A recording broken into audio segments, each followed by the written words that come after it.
Hey, hey, we are back for another heart-to-heart conversation. And this is so fun because this is my second one today. And I'm just Wow. jazzed. Yeah, Giselle, I'm just so grateful to have you here. And I love that you approached me and asked to be on heart-to-heart conversation. I think that says a lot about you. Just you're so bold and brave and up to big things in this world. So thank you. Yeah. Yeah, Thank you. of course. Thank you for joining me. And let's tell the audience a little bit about yourself and kind of why you saw this opportunity for yourself. Thank you. Thanks for having me, Marissa. I'm really excited. And like I was sharing with you, this is like literally my first podcast interview. So I'm excited and I'm like, woo. so, so thanks for having me. I really appreciate it. And yeah, so a little bit about myself and why I approached you. So you and I have met through a seminar we did a few months ago, and you started sharing heart to heart interviews on Facebook. And I was like, I love to have engaging conversations. And right, and just not too long ago, I restarted a YouTube channel that I had started 5 years ago after I got divorced. And that's what I will be talking about today. Had to restart life over after a divorce. And in my that happened in my 30s. So I took I stopped that project. I stopped myself from that project. And not too long ago, I restarted this YouTube channel where I empower and I inspire women to live a life that they love by choosing to live intentionally, powerfully, and passionately. And that's what I've been doing since I divorced 5 years ago. And I saw the opportunity of being here because you are a person that brings women together and has heart to heart conversations, and that's who I am. I love to have, I love to meet women. I love to have deep engaging conversations, and just like share, share where I've been, hear where other women have been, see where we can relate and like what we can learn from each other. And I think all of us can learn from many other women and see what they've done, what they haven't done, and learn from those examples to see what we could do or what we should not do. That's how Yes, I see about learning. yes. Yes, and that's why I'm here. I approach you, I believe, because I was like, I want to have a heart-to-heart conversation with Marissa and share that part of my life that it feels like it's been such a long time ago, 5 years ago. And sometimes I kind of not forget about it, but it doesn't come up in shares recently, right? Because it's not in the present anymore. And sometimes I forget where all the things I've accomplished since that divorce, how I started over. And I take it for granted sometimes. And I'm like, wow, I did a lot to overcome the feelings that comes after a divorce, right? And there's so much to share that I thought it could empower other women that maybe are going through that or could be going through that at some point, right? And just share, and hopefully it could make a difference for somebody else. Oh, that's so beautiful. And that's why when you approached me, it was like automatically, yes, of course I would love to have you on, and Thank just you. what you're up to is so in alignment with heart to heart conversations. And it is just that, it really, it's to show people that they aren't alone and that whether it's a Absolutely. divorce, whether it is, I don't know, losing your job, and it doesn't even have to be this big negative thing, but whatever you're Yeah, going through, there are women, there are people out there going through it, or they've been through it and can show you that there's a light at the end of the tunnel. And in your case, yeah, that's what you're speaking on today, which absolutely. is, hey, you went through that divorce and here you are, starting your YouTube channel and up to Yes. these amazing things. And so before we kind of talk about where you are now, I would like to, yeah, bring folks back to, and even you back to, Yeah. was it 5 years ago when you were in the midst of it? Yes, yes. So the interesting part is, yeah, it feels like such a long time ago, and it's not, right? 5 years ago is not, but so many things have happened. And even now, after 5 years, I'm in the best relationship I've ever been romantically at all in my life. And it's because of everything I took on to transform myself as create a new life after divorce. And that's, I've created the relationship of my dreams, which is nuts to share as well. So I'm very excited about that. But yeah, so when I started, you know, and for anyone that's going through any relationship, you know, problems, thinking of leaving a partner or not, like I went through that. I went through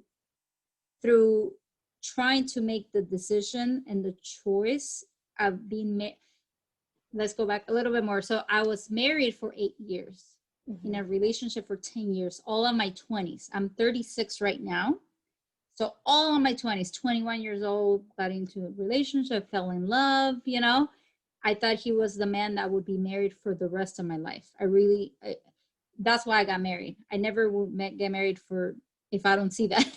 Right. So I was like, this is the one, right? And we got married. We're happily in love. It was a very it was a very calm relationship. So we never had any fights. We never had any arguments.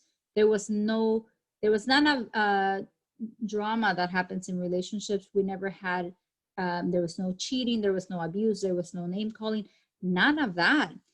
I think what happened is like we grew up as people in our 20s. You grow up a lot, right? And we started becoming our own, you know, like learning who we are deep down inside, right? Like your values, what you believe in, what kind of things interest you in the world, what's important to you. Like I started discovering that for myself, and I started realizing that the man that I loved, you know, with all my heart, was not aligned with me in that growth, in that personal growth. And that was really scary because I would start seeing the signs, and I'm sure if anyone that's watching this interview, like it was kind of like a cycle. We would have a conversation, hey, what's going on? We would try to resolve it. Nothing would happen. It was like 6 months later, we were back at again. Like I was like, I'm not happy. I'm not feeling happy. So what's going on? And like I would try to resolve it, and I didn't have the tools to resolve it either at that age, right? Like I didn't know what to do, and I would try to solve it again, and it was a cycle of maybe like 4 or 5 years of being happy or trying to make things, go on a trip, on a vacation. We will go to Spain, let's go to Hawaii, let's do this to try to resolve the relationship. And I will tell you now, Marissa, like none of that resolves a relationship. You could be living in France, in Greece, you could be living in Bali with someone, and you could experience life miserably because it's in the inside where you're like happy and you carry your peace and all that. And I didn't know that back in my 20s. so it's very different now, right? But back in my 20s, I didn't know that. So we would try all these things with him, right? Like let's go to Spain, let's do this, let's move. So we decided we needed to move different states. Let's go to a different place and try to like that's gonna be the answer to our problems. and I remember we were decided. He got a job in Vegas.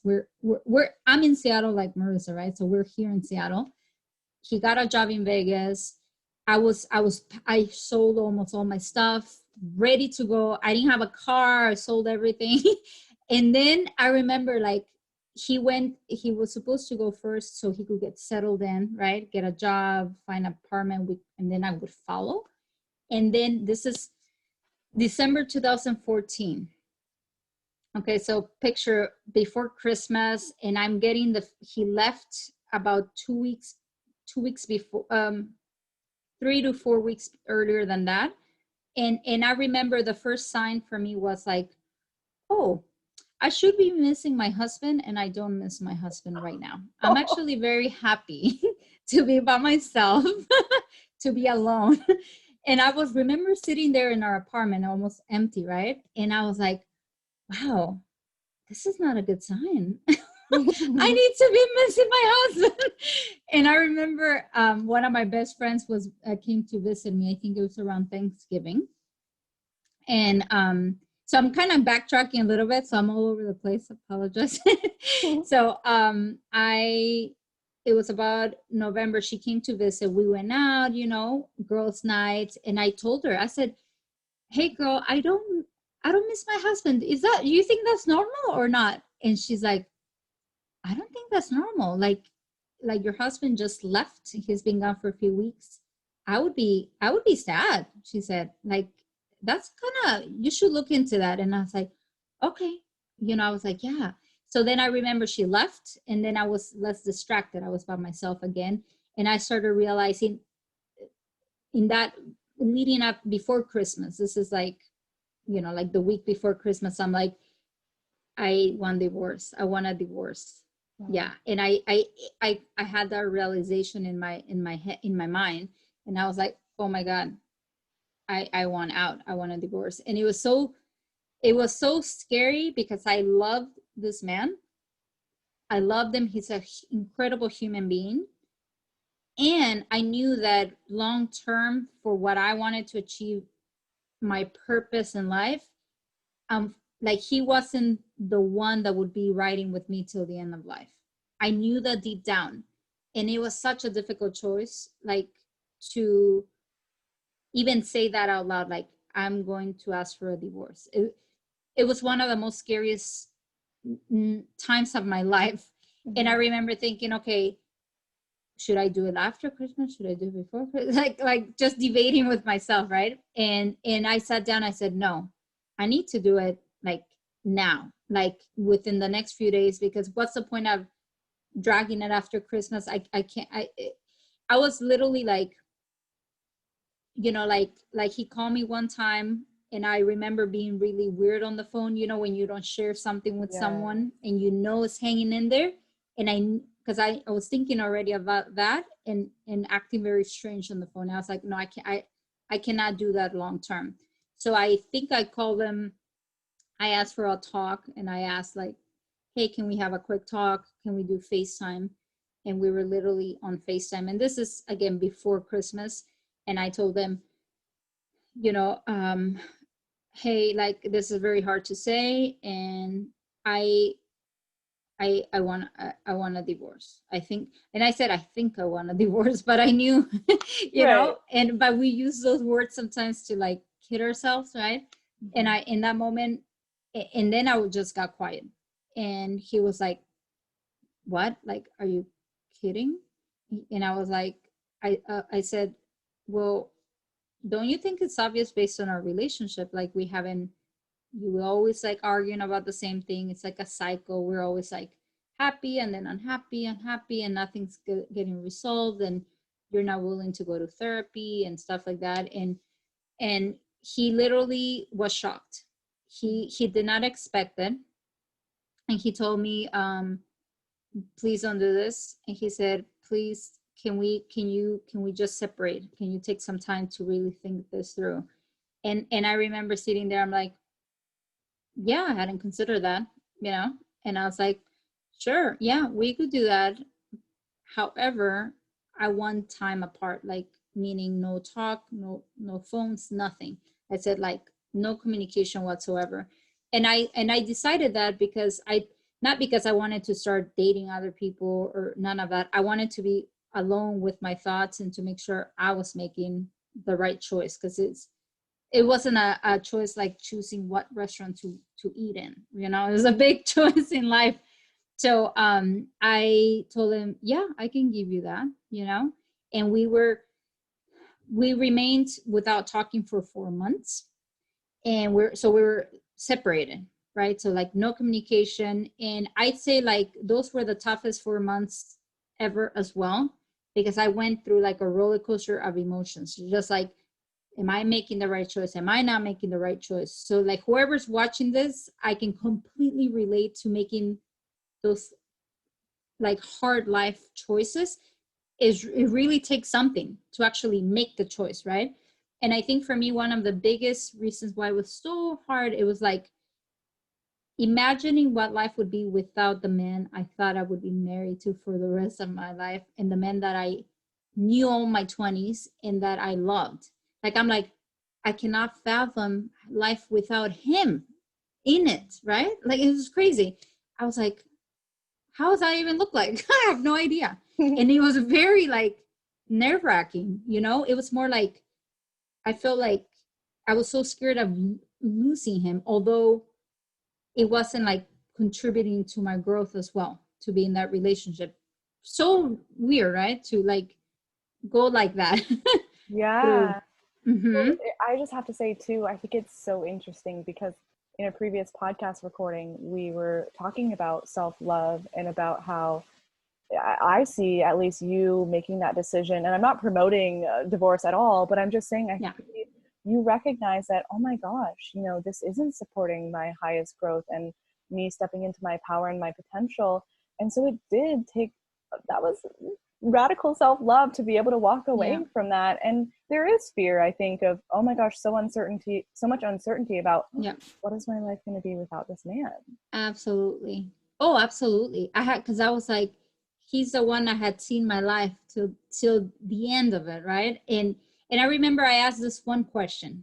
I remember when I in those 4 months where I kept going like back and forth, right? Like, yes, no, maybe we can make it work.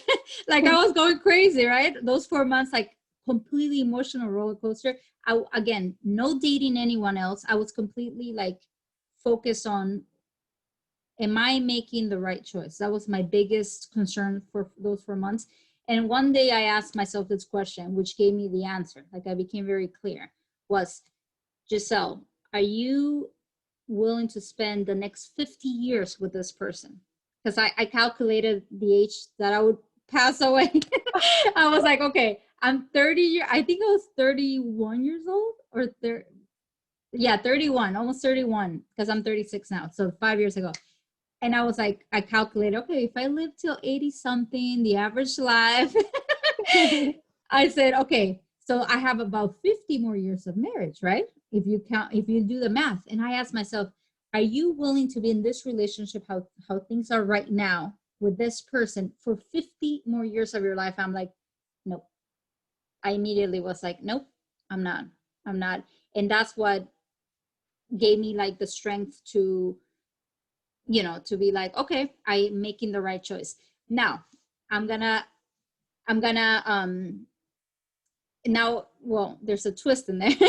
So he asked to see me again one last time, and I went to Vegas. And then what happened was I saw him, he saw me, and we were like, maybe we can make this work.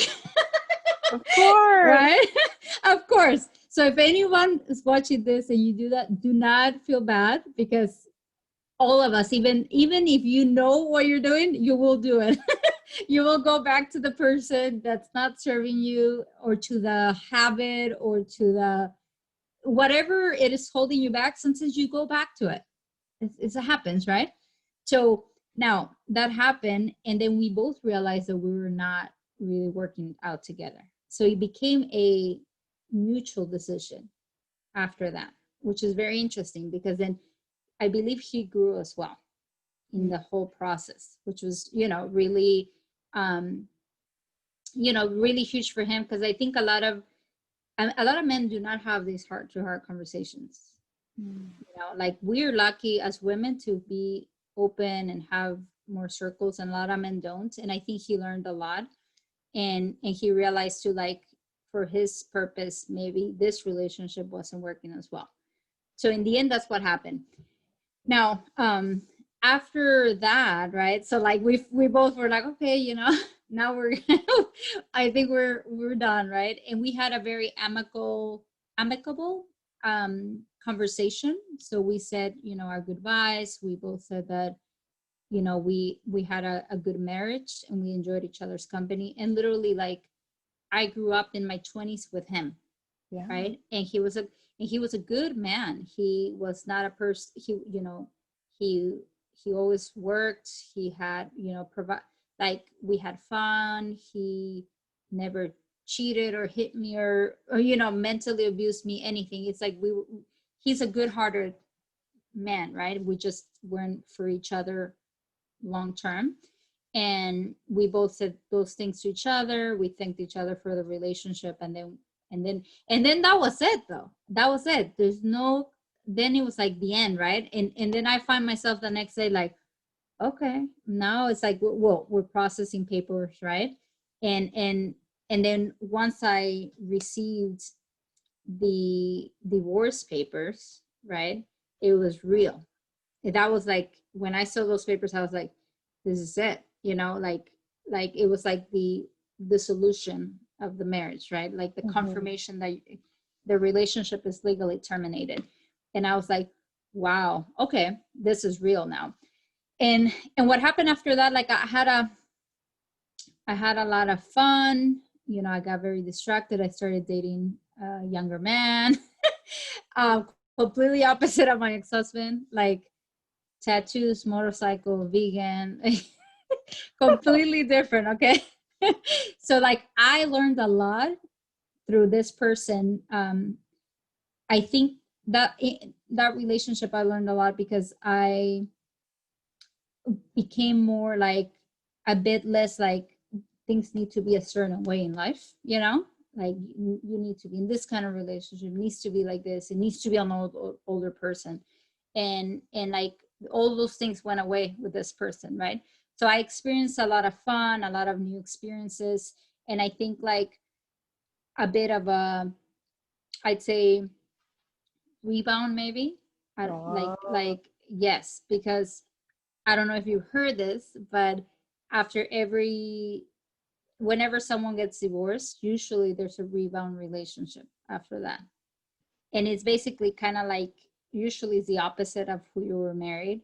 And it's like a whirlwind, and usually doesn't last for, it's not like a long-term thing. And the relationship lasted about 6 months, and I had a blast and I learned a lot of things. Not long after that, I became a vegetarian. Yeah. look at So that. yeah, I learned to cook and like, experience all the things I hadn't experienced in marriage, in that relationship who I was married to, right? So a lot of new experiences. I was having a ton of fun. But when that relationship ended, it was actually the first time I was alone, right? Because I went from being married to a 6-month relationship almost immediately. And that didn't allow me to be by myself.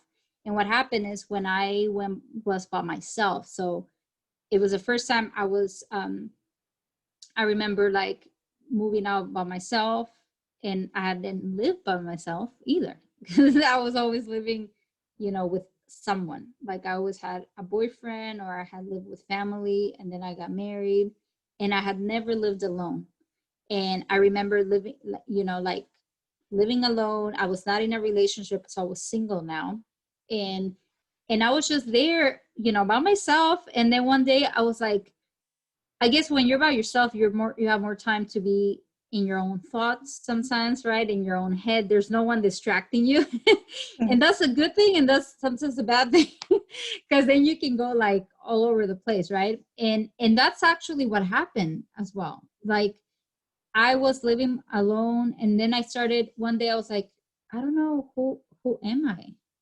I was just sat there. I'm like, who am I? Like, I was this girl that was married to, had a wonderful marriage, or what people thought was a wonderful marriage, right? Like no drama. And I was just like, I thought I would be married with him for the rest of my life, Um, who knows, like I wasn't planning on having kids, but who knows what could have happened. And I was like, now who am I have no idea. And I sat down there, Marissa, and I remember thinking like, I felt so like I don't know how to say the word, but like um with no power. Mm, Like I powerless. was just powerless. Yeah, powerless. I felt powerless, and I was sitting there and I was thinking like, I don't even know what do I want to do, like what do I like, what don't I like, I don't like who am I and literally I started like, what I started doing is, in that moment I started reading a lot of books, and I started going into, and I remember reading this book about your personality types. I don't know if you've ever done a personality test before. Oh, I love them. Yeah. Yeah, so I did one, and then I was like, I bought the book, and then I started reading and like saying like, am I like this? Am I like this? Yeah, I agree. I'm like this. Yeah. I'm like, oh my God. And I remember getting so much like out of it, you know, out of like being more sure of who I was. And that was just the beginning though. That was just the beginning of the journey.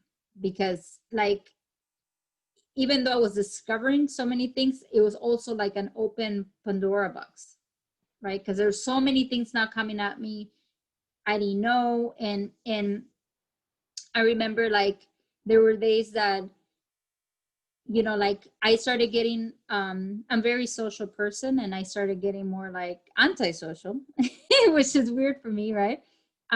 Because I was becoming also like almost too obsessed with discovering myself.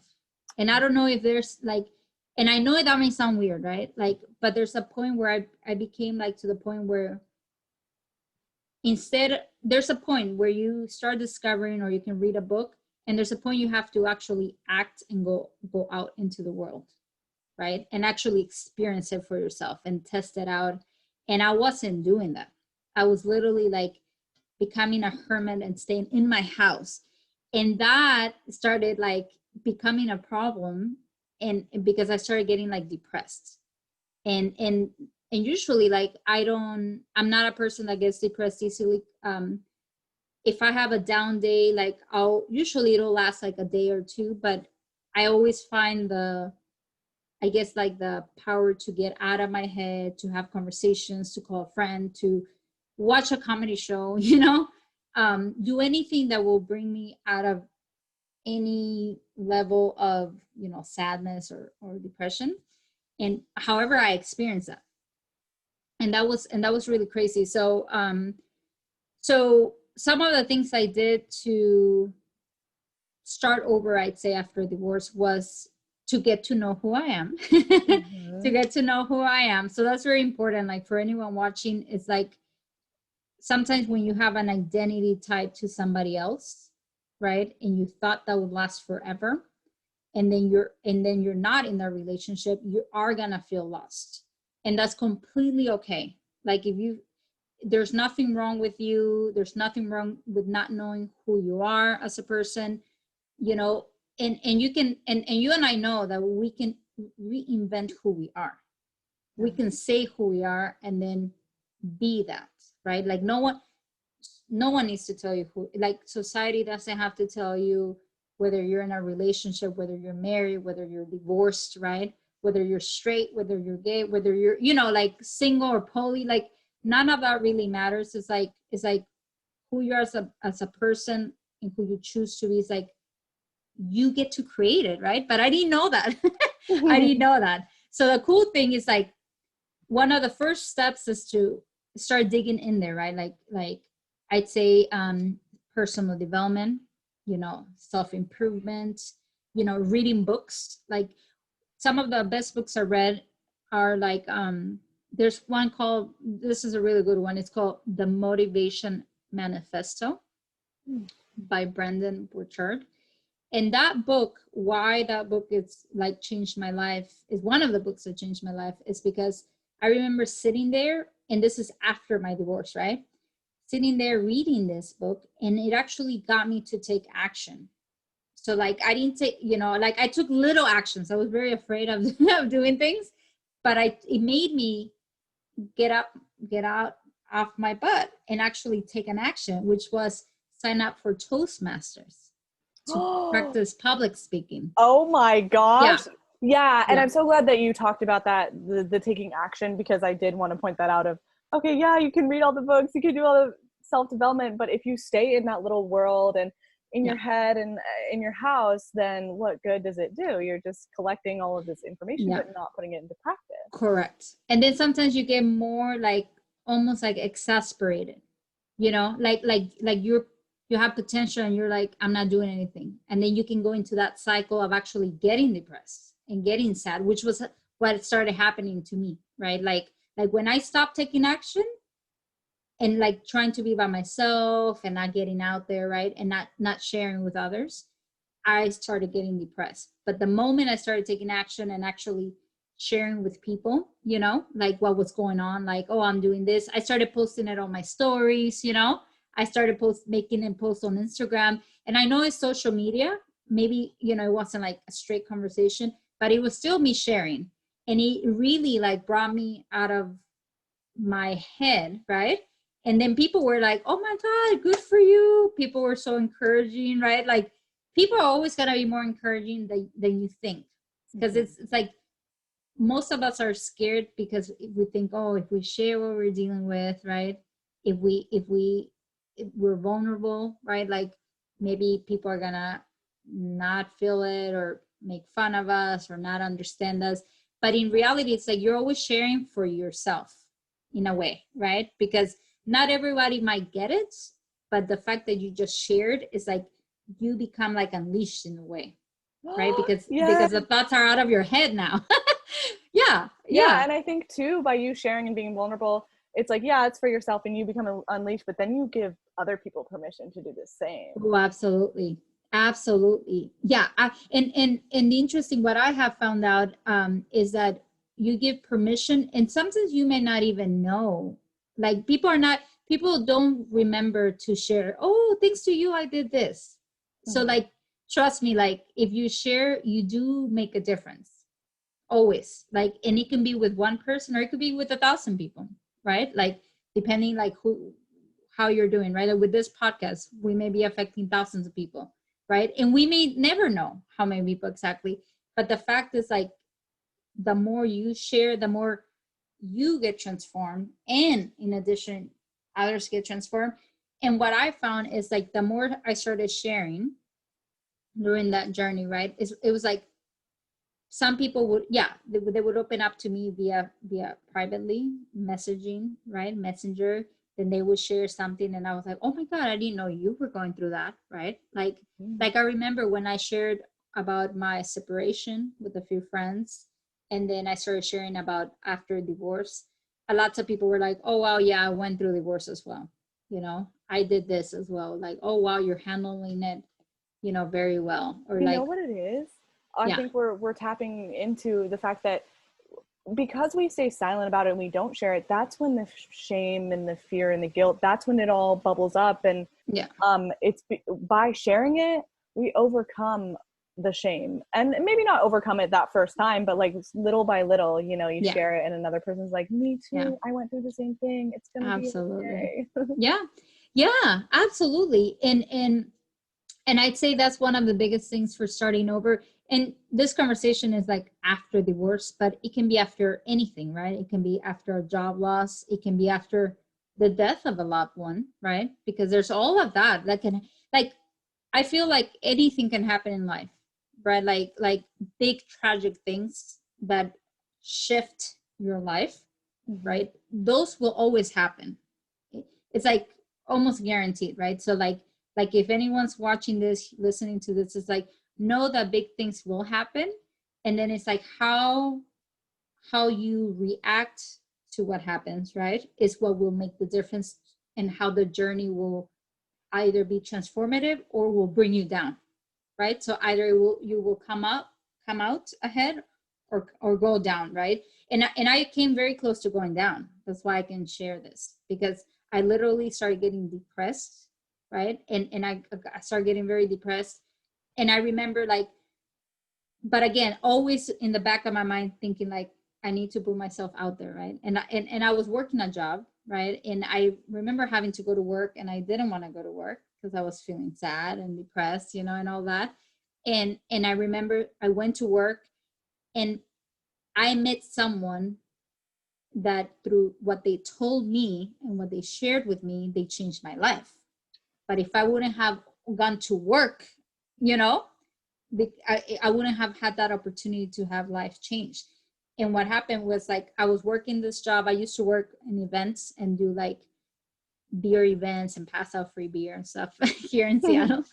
And I met this young, like, group of young guys, okay? Like young because they were early 20s and I was like already, mid early 30s. So I was like, oh, they're so cool. They're like that. And then one guy stood out to me because of how he carried himself. And I remember just I felt inclined to acknowledge him for that. And and that's something that was out of my comfort zone back then. And I was like, hey, you're really young, but you look like you're going places, you know? And he's like, yeah, I just graduated college and I just got this job and I'm doing this and I want to do this and that. And I was like, good for you. Like, I feel like you're going to go places. I don't know. You just give me that vibe. And I was sharing. So I opened my mouth and shared, right? Yeah. Basically with him. That's what I was doing. And I didn't know that I was doing that. And then he told me like, yeah, we should connect on social media. And he was a really cool guy. There was no like weird vibe coming from him, right? And so I was like, I felt safe. And I was like, yeah, cool. And then he shared with me Landmark, which is how we met, right? Like the seminar. Landmark. Yes. And I was like, sure. He had no idea what I was dealing with. You know what I'm saying? Like he was a complete stranger that didn't know that I was dealing with depression, didn't know that I didn't know who I was. He didn't know like that I was considering going to therapy or see a psychologist. He had no idea I was considering those things, right? And he just shared, and I went to like an introduction meeting, and I was like, okay, I think this could make a difference. And that was it. That was like, it completely changed like where my life was going before that. Oh, I Yeah. have chills because yeah, the power of opening our mouth and sharing, because he could have easily been like just assumed or prejudged and been like, oh, don't want to make this weird or look Yeah. bad, or what would Yeah. you think of it, right? He got out of his own head and out of his own way and was Yeah. just there, like pure love and compassion for you of who Yeah. knows what it could do for your life. And That's wow, true. I love that story. Yes, yes, thank you. Thank you. Yeah, and that, so like if anyone that's, watching this, like how to start over is like you have to put yourself out there. And even though it's so uncomfortable, it can be so uncomfortable, right? Like, but putting yourself in the meetings, in the workshops, in the, if we were not in COVID, literally go to the party, go to the invitation, go to the game night, because you never know who you're gonna meet that could actually change your life. You have no idea, or like, or if you're at work and someone comes in and you connect or you see something in them, say something, right? Because again, I met this person, I opened my mouth, and I genuinely, you know, acknowledged him. And I had no idea that what was gonna come out of that. I was just like, I need to say something, you Yeah. know? Yeah. And it felt weird to me because I'm like, he's gonna think I'm hitting on him. That was in my head. I'm like, I don't want him to, I'm not hitting on this guy. I don't want him to think that. But I was like, I need to say something. And I'm so happy I chose to open my mouth and actually just say that compliment to him. And out of that, all that happened. And literally from that, I went on a personal development, like even more, right? Like crusade. I was able to forgive my ex-husband. I was carrying, like resentment toward him. Absolutely. And that's one of the keys. Like when if you're starting life over after divorce, you've got to forgive. You have to forgive that person, no matter what you think they did to you, no matter how you thought the relationship should have gone, no matter like if they kept things from you. If like I was left alone with my cat, like I thought he would take care of her, like the cat basically was left to me, and I was very resentful toward like oh, he's not going to take care of the cat now, right? It's mine responsibility. So I had a lot of resentments, like, and I was able through the journey of educating via Landmark, right? Like learning about forgiving, letting go of resentment. I was able to forgive, and that was like huge for me to be able to feel love for my ex-husband and wish and be happy for him and wish him the best life he can get and be complete about it, right? And that's it. It's incredible. And so Yeah. that. Mhm. And I think so, two things there. I think first, forgiveness is so much for you, but also for them. I think it's first and Yeah. foremost for you because it I mean, literally, you were able to take your power back. Yes, you had love for him, but it was Absolutely. like healing from the inside out on your end.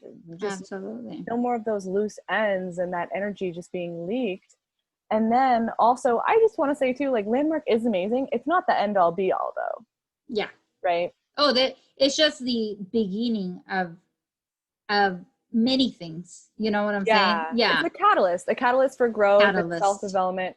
And there's so Yes. many other programs and stuff out there. I Yes. mean, it's up to you whether or not you want to take this journey, and if Landmark is right for you. I'll probably put it in the show notes, but Yes. yeah, there's so many great books, podcasts, like just Yes. resources out there to help you through whatever you're Yes. going through. Oh, absolutely. I'd say for me it was the catalyst, and the reason why is because I've been reading. So again, I'm 36, and I've been reading personal development books since I was 18. So that's 28, 30, almost 20 years, right? Of reading. At that point, probably 15 years, right? Of reading books, but I hadn't taken a lot of action in life, right? So when I was in my marriage, I never asked for what I wanted. I never opened up. I never spoke up. I didn't share. I wasn't vulnerable with my ex-husband, right? So like in 10 years of marriage, I never opened up. I was very closed off with him. So I realized also that I did a lot in my relationship, right? Like I contributed to that as well. I was able to forgive myself as well for doing that, right? So like I remember like, you know, I had all this stuff from my past in the relationship, right? And I would read books and like listen to audios and stuff, but I would never take action. That was my problem. That was my main thing. I would never take action because I was like so afraid of taking action, so That's afraid of the scary. unknown. Yeah, so afraid of the unknown, and I would completely ignore my gut feeling on things all the time. Like due to that, I've got into things that could have killed me, I think, when I was younger, but they didn't because someone's protecting me, I think. But because I was a very non-confrontational person, and I hated like to be in conflict with people. So that was like my thing. Like I couldn't speak up because I thought it would be a fight. Not that I would fight with people, but I thought like if I said no, people wouldn't like me, or we would be in conflict, and I could never say no. I just couldn't speak up. And I remember I would read books, and I was like, yes, I'm gonna do this time. I'm gonna create boundaries. No, I wouldn't do it.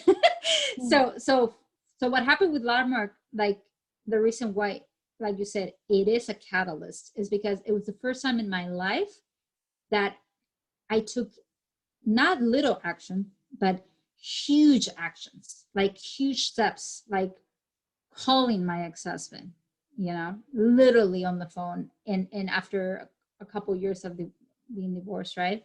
And like leaving him a voicemail saying like all those things like I forgive you. Like he didn't answer the phone though. Yeah, But I'm trying to picture him on the other end, like, first of all, why is she calling, and why what is she calling does she me? Yes, so weird. Yeah, and and forgiving myself, and like it was the beginning of a journey, of truly living, I'd say, in the present, being open, vulnerable, authentic with everyone, if regardless if I think they're gonna like me or not like me, or like I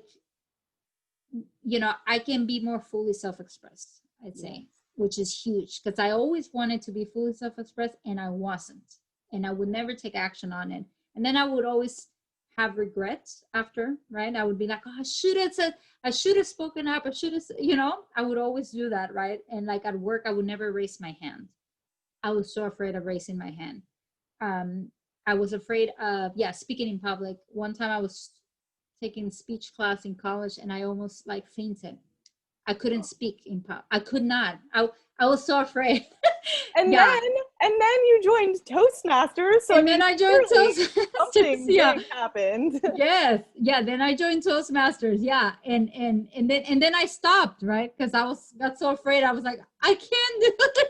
So like I used to get really stopped. So I think like for me, the thing is like whatever you do, right? Whether you do Landmark, whether you do any coaching, whether you do any, therapy, anything you do, you can even do it all. I'd say there's no problem in doing all at the same time, in my opinion. I don't think you can do too much. It's more like what resonates with you. That's important, right? So whatever resonates with you, you take it in, right? So like I exercise brings me now mental clarity. It brings, mental, like for good mental health. Like I exercise. I used to hate exercising, right? And now it's like physically I don't like it, but it's like every time I'm done, I'm like, oh, okay, I feel good about myself, right? Also, I've seen how you are just so self-aware. You know about yourself that you love community. You love working out in a group, Yes. and so it's amazing to see how Oh you've yeah. taken that during COVID and made this Yeah. workout for women.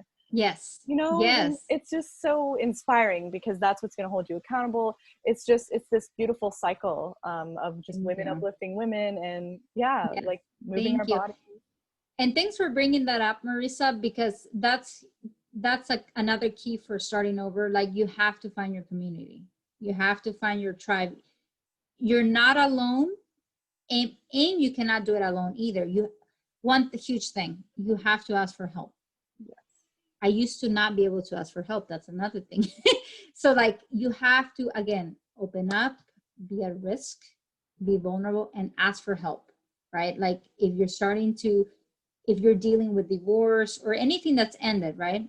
And you're feeling lost, first of all, realize you're not alone, and you have to ask and reach out to people, because what I didn't realize is people don't know what's going on unless you speak up, right? And you have to put yourself, it's vulnerability.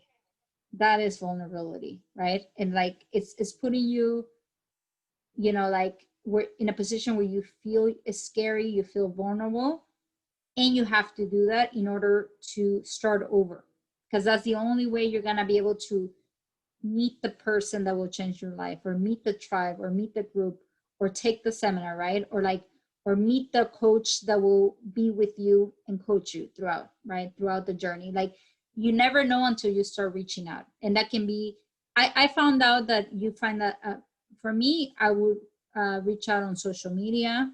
I would share, and from sharing, people also start giving you back. I don't know if you experienced that, right? Like, have you experienced that? Like you share something, you're not expecting anything back, right? And then someone gives you a tip or feedback or gives you a recommendation, and then all of a sudden, boom, you're reading a new book, you're taking, a new yoga class, or you take, something that from your sharing, you didn't ask straight up a question, but from your sharing, you got an answer. Yeah, I think that it's partly because of your vulnerability and sharing whatever there is to share, that on the other side of that is intimacy, it's connection. Something in your share and what you were saying maybe touch people's heart, and they're like, I want to support this person, this other human being on their journey. Yeah, absolutely. And it's magical. Like I've experienced that so much. Like I always tell people, right, and I'll tell anyone that's listening to this, like most people have good hearts. I really believe that. And so like even though it may be scary because you think, oh, some people will judge, yeah, sure, some people will judge, not a problem. Some people will not say anything to you, but you will attract those people that will want to share something to support you, or to guide you, or to say an encouraging word. Like you will find those people. I swear to you, like most people will take the time to make a difference for you, but you have to open up first. That's always the thing, right? It's like everyone's afraid to open up, but you have to be the first one to open up, and then others start opening up. That's key. Oh my gosh. So good. Okay, so we kind of have a list going. As far as like how to, there was 2 things, right? Yeah. So I'd say, first of all, so since this conversation is specifically starting over after divorce, right? How to create a new life. So I'd say, like, ask yourself, can you see yourself in this relationship or marriage, or is it serving your purpose, right? for the next 40, 50, 30, 40, 50, 60 years, depending how old you are, right? Ask yourself that question and answer that truthfully. You don't have to tell this anyone, right? You're answering to yourself, and like really be with it, right? Take the time, maybe go alone, maybe write it out, or you can, you know, you can like meditate on it, but like ask yourself the question, and then you usually will get an answer right away, right? Like the answer is always there. It's like some of us like tend to want to ignore it or pretend it's not there, right? Like, or we want to make it work. But like if you've already, I mean, I won't say, again, like you, I believe in marriage, and I'm not bashing marriage at all. And I don't recommend divorcing for the heck of it. I'm not a person that would recommend people getting married over and over again. No. But if you know in your deep gut, you know, in your heart that relationship is not the one, and you ask yourself that question and you get that gut answer feeling, then you know what your answer is, right? So, and then you have to make the choice. So that's number one. You have to make the choice, and you have to communicate that choice to that person, right? And after that, you go with the whatever legal procedures, right? And then you have to know that the emotions and the roller coasters feelings, those are coming. They're coming. So you don't like, I'm a strong woman, and I always knew that. Yes, and you it are. still got me, right? Thank you. But it still gets you. It doesn't matter how strong you are. You can't do it alone, I would say. We're human. Yeah. We're human beings. Yeah. So it's like, even though I'd say, if you think you can weather this storm by yourself, err on the other side and go tell people, and find your support system, whether that's a Facebook group, whether that's, again, like your family, whether that's your girlfriends, whether that's, you know, a therapist, a coach, or a seminar program, right? Or anything. Go find that, and don't do this alone. Don't do it alone, right? Even if you think you can, don't do it alone. You'll make great friendships along the way. Anyway, so that's a plus, actually. And then I'd say, get out of your comfort zone. Start taking new actions, whether that's, again, taking a Toastmaster class, right? I was considering doing a improv class. Ooh. Improv, yeah, like before this pandemic, right? So like anything that you've ever thought like you would want to try, like start doing that and have fun. Like actually start exploring and doing fun things.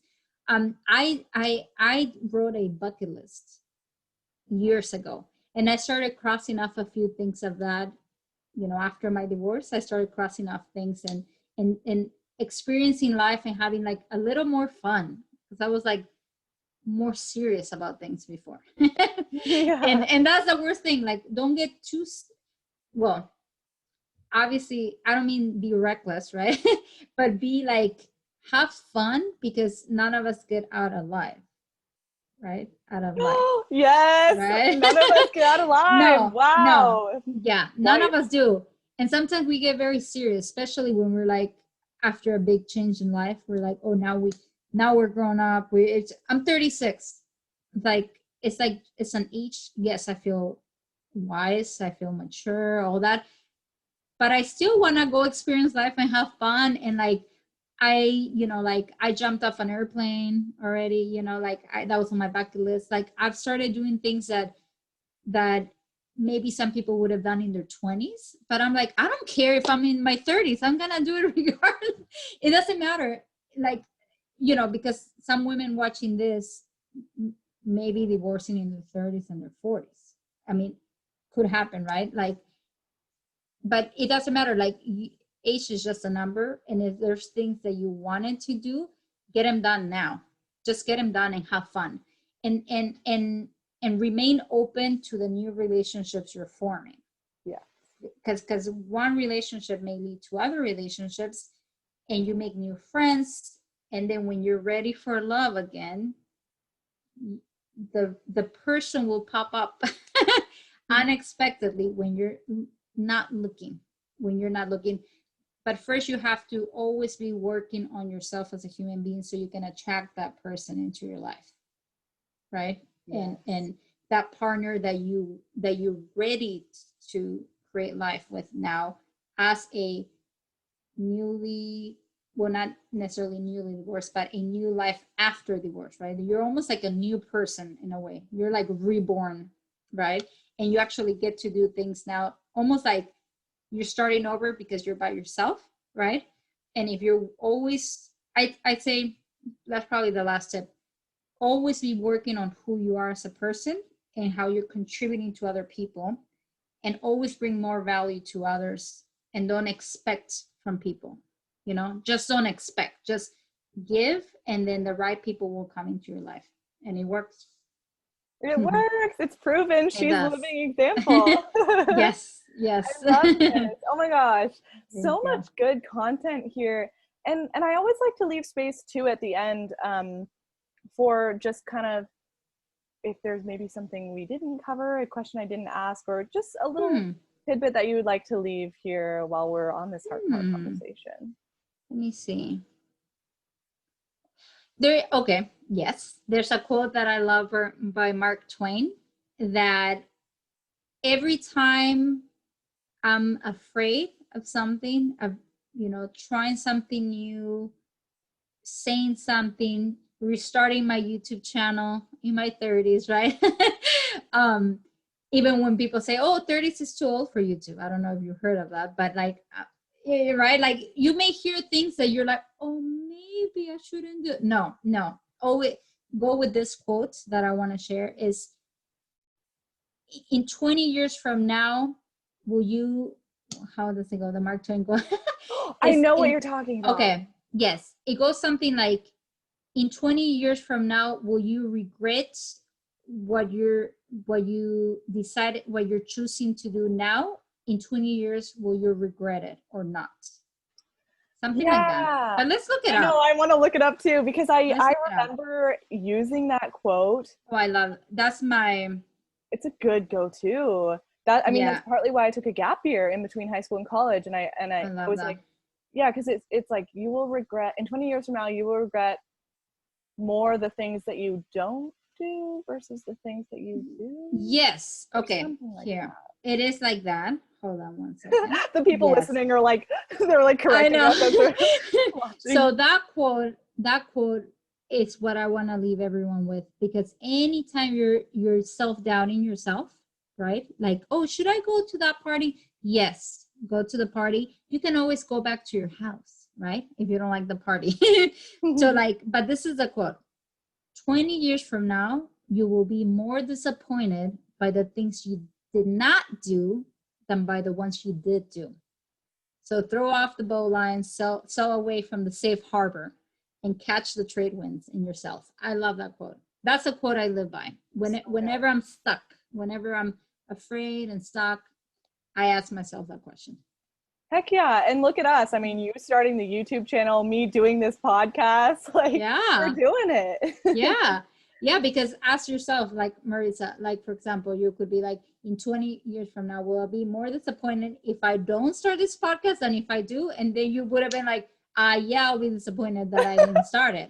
Yeah. Same with me. Right. Like, I'm even looking back, I'm like, I know I wanted to do this at the end of May, beginning of June, but did I do it? No, I was scared, all these reasons and excuses. And so even just that little time frame, the couple months, I'm like, man, I should have just gone for it. But here I am now, like, it's not too late to start. But yeah, it's never too late. And yeah, I've been wanting to do YouTube for like 6 years, for a long time, right? So it's like, and sometimes I'm like, oh my God, I wasted so much time. And another tip, don't ponder on what you didn't do, right? Like, focus always on the present. There's one more saying that I repeat to myself almost every day, though. This is almost every day. I tell myself, there's no past, there's no future, there's only the present. And I literally say that mantra anytime I start veering towards my past or towards the future, right? Future brings you anxiety, and the past brings you regret. Yeah. and that really works. It kind of snaps me out of it. Well, you Yeah. always have the good quotes. And no, thank you so much for just all of the wisdom that you brought down here. It's, Thank you. yeah, this heart to heart conversation I know is going to impact so many women and Thank maybe you. even men out there too. You Yeah. never know. Oh, absolutely. Yeah. Um, so with that, where can people find you? Because clearly they heard your story and they Yes. want more. Thank you. Yes, they can find me on Instagram and YouTube. So Instagram is my name, Giselle Loayza, and I'm sure you'll put it in the comments below. Yep. Um, and then YouTube will be my name, Giselle Loayza. Perfect. Yes. Yeah, we'll put that in the show notes and everyone will be all set to find and follow you and connect with Yes. you. And Thank you. and two, I would love to add just here on the end that, you know, maybe you yourself are going, whoever's listening right now is they're going through a divorce. And I mean, it's not that you have to blast that on Instagram stories and tag us, but reach out to us in the Yeah. DMs, you know, let Yeah. us know because like we said, you aren't meant to go through this alone and we're here to Yeah. support you all the way. Yeah. And all the resources, Marisa, that you have, you know, anyone watching this, she'll make sure she puts all the resources below. And Yeah. and yeah, thanks for sharing that because yeah, like we're normal human beings, you and I. And like anyone, if you watching this, you feel compelled, just like message us, right? And if you have a question, maybe and anything we can do to help, we'll do it. Yes. I don't know if I can subscribe to the I'm a normal human being because I'm like pretty strange, but yes. Oh yeah. I guess we're all strange human beings. Yeah. Oh, I love That's that. true. We're going to end on That's that. true. That's Yes. beautiful.